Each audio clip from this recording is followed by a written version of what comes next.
Mr. Woodhouse was fond of society in his own way. He liked very much to have his friends come and see him, and from various united causes, from his long residence at Hartfield, and his good nature, from his fortune, his house, and his daughter, he could command the visits of his own little circle in a great measure as he liked.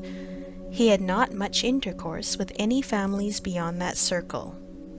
His horror of late hours and large dinner parties made him unfit for any acquaintance but such as would visit him on his own terms. Fortunately for him, Highbury, including Randalls in the same parish, and Donwell Abbey in the parish adjoining, the seat of Mr. Knightley, comprehended many such. Not unfrequently, through Emma's persuasion, he had some of the chosen and the best to dine with him. But evening parties were what he preferred, and unless he fancied himself at any time unequal to company, there was scarcely an evening in the week in which Emma could not make up a card table for him. Real long-standing regard brought the Westons and Mr. Knightley, and by Mr. Elton, a young man living alone without liking it, the privilege of exchanging any vacant evening of his own blank solitude for the elegancies and society of Mr. Woodhouse's drawing-room, and the smiles of his lovely daughter was in no danger of being thrown away. After these came a second set, among the most come at able of whom were Mrs. and Miss Bates and Mrs. Goddard, three ladies almost always at the service of an invitation from Hartfield, and who were fetched and carried home so often that Mr. Woodhouse thought it no hardship for either James or the horses. Had it taken place only once a year, it would have been a grievance. Mrs. Bates, the widow of a former vicar of Highbury, was a very old lady, almost past everything but tea. She lived with her single daughter in a very small way, and was considered with all the regard and respect which a harmless old lady, under such untoward circumstances, can excite. Her daughter enjoyed a most uncommon degree of popularity for a woman neither young, handsome, rich, nor married.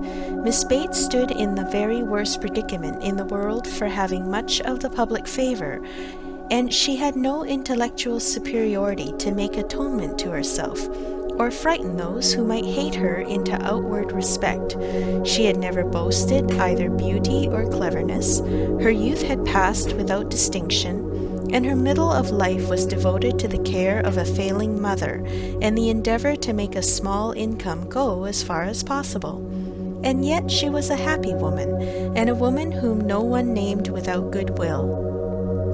It was her own universal goodwill and contented temper which worked hers. She loved everybody, was interested in everybody's happiness, quick-sighted to everybody's merits, thought herself a most fortunate creature, and surrounded with blessings and such an excellent mother, and so many good neighbors and friends, and a home that wanted for nothing. The simplicity and cheerfulness of her nature, her contented and graceful spirit were a recommendation to everybody, and a mine of felicity to herself.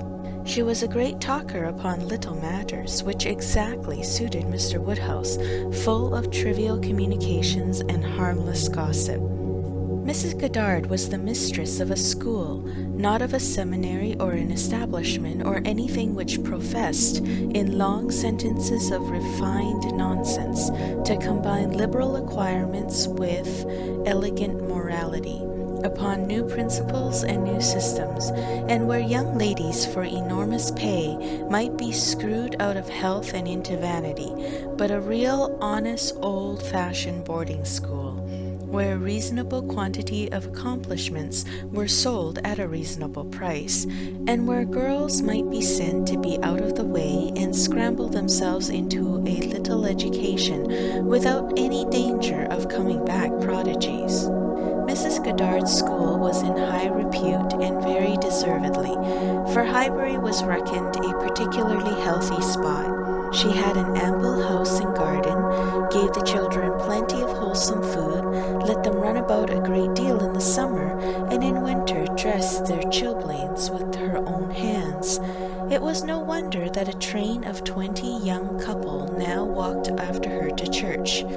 She was a plain, motherly kind of woman, who had worked hard in her youth and now thought herself entitled to the occasional holiday of a tea visit, and having formerly owed much to Mr. Woodhouse's kindness, felt his particular claim on her to leave her neat parlour, hung around with fancy work, whenever she could, and win or lose a few sixpences by his fireside. These were the ladies whom Emma found herself very frequently able to collect, and happy was she for her father's sake in the power, though, as far as she herself concerned, it was no remedy for the absence of Mrs. Weston. She was delighted to see her father look comfortable, and very much pleased with herself for contriving things so well. But the quiet prosings of 3 such women made her feel that every evening so spent was indeed one of the long evenings she had fearfully anticipated. As she sat one morning looking forward to exactly such a close of the present day, a note was brought from Mrs. Goddard requesting in most respectful terms to be allowed to bring Miss Smith with her, a most welcome request, for Miss Smith was a girl of 17 who Emma knew very well by sight and had long felt an interest in on account of her beauty. A very gracious invitation was returned, and the evening no longer dreaded by the fair mistress of the mansion. Harriet Smith was the natural daughter of somebody. Somebody had placed her several years back at Mrs. Goddard's school, and somebody had lately raised her from the condition of scholar to that of parlour boarder. This was all that was generally known of her history. She had no visible friends but what had been acquired in Highbury, and was now just returned from a long visit in the country to some young ladies who had been at school there with her. She was a very pretty girl, and her beauty happened to be of a sort which Emma particularly admired. She was short, plump, and fair, with a fine bloom, blue eyes, light hair, regular features, and a look of great sweetness, and before the end of the evening Emma was as much pleased with her manners as her person, and quite determined to continue the acquaintance. She was not struck by anything remarkably clever in Miss Smith's conversation, but she found her altogether very engaging, not inconveniently shy, not unwilling to talk, and yet so far from pushing, showing so proper and becoming a deference, seeming so pleasantly grateful for being admitted to Hartfield, and so artlessly impressed by the appearance of everything in so superior a style to which she had been used to, that she must have good sense and deserve encouragement. Encouragement should be given. Those soft blue eyes and all those natural graces should not be wasted on the inferior society of Highbury and its connections. The acquaintance she had already formed were unworthy of her. The friends from whom she had just parted, though very good sort of people, must be doing her harm. They were a family of the name Martin, whom Emma knew well by character as renting a large farm of Mr. Knightley, and residing in the parish of Donwell, very creditably she believed. She knew Mr. Knightley thought highly of them, but they must be coarse and unpolished, and very unfit to be the intimates of a girl who wanted only a little more knowledge and elegance to be quite perfect. She would notice her. She would improve her. She would detach her from her bad acquaintance and introduce her into good society. She would form her opinions and her manners. It would be an interesting and certainly a very kind undertaking, highly becoming her own situation in life, her leisure and powers. She was so busy in admiring those soft blue eyes, in talking and listening, and forming all these schemes in the in-betweens, that the evening flew away at a very unusual rate, and the supper table, which always closed such parties, and for which she had been used to sit and watch the due time, was all set out and ready, and moved forwards to the fire before she was aware. With an alacrity beyond the common impulse of a spirit, which yet was never indifferent to the credit of doing everything well and attentively, with the real goodwill of a mind delighted with its own ideas, did she then do all the honors of the meal, and helped and recommended the minced chicken and scalloped oysters with an urgency which she knew would be acceptable to the early hours and civil scruples of their guests. Upon such occasions poor Mr. Woodhouse's feelings were in sad warfare. He loved to have the cloth laid, but it had been the fashion of his youth, but his conviction of suppers being very unwholesome made him rather sorry to see anything put on it, and while his hospitality would have welcomed his visitors to everything, his care for their health made him grieve that they should eat. Such another small basin of thin gruel as his own was all that he could, with thorough self-approbation, recommend, though he might constrain himself while the ladies were comfortably clearing the nicer things to say, "Mrs. Bates, let me propose your venturing on one of these eggs.